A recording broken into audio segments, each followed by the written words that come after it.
Sì, per microlaminazione si intende la capacità di trattenere acqua di origine in genere piovana nelle aziende agricole, quindi nel territorio aperto, come dire si vuole. Non è sicuramente l'unica soluzione alle problematiche di bombe d'acqua e i loro effetti sulla collettività, però può essere una soluzione semplice, praticabile, finanziabile anche dal piano di sviluppo rurale, che va in abbinamento a interventi di più ampio respiro.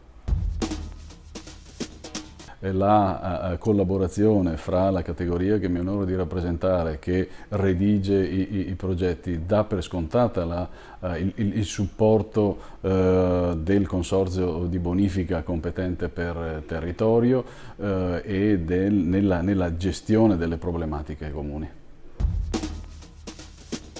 Beh, intanto la giacitura del terreno può costituire un primo problema. Questi invasi è bene o è preferibile, stando ai nostri studi, diciamo a livello così, di progetti pilota, è bene che siano collocati in zone a giacitura prevalentemente pianeggiante, per cui la microlaminazione in collina o in montagna è già di più difficile realizzazione.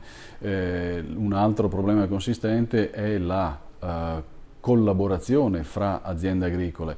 Mi spiego meglio: affinché questi progetti abbiano ricadute sensibili e apprezzabili sui comprensori di bonifica, devono interessare una molteplicità di aziende, avere superfici di almeno, noi abbiamo quantificato 400-500 ettari. Ecco, all'interno di quelle superfici lì, se qualche proprietario, per i suoi motivi più o meno legittimi, comprensibili, si mette di traverso, può creare dei problemi alla maggior parte degli altri che invece vorrebbero costituirsi in rete e procedere a questi tipi di progetti. Ecco, questi sono i due aspetti forse più critici.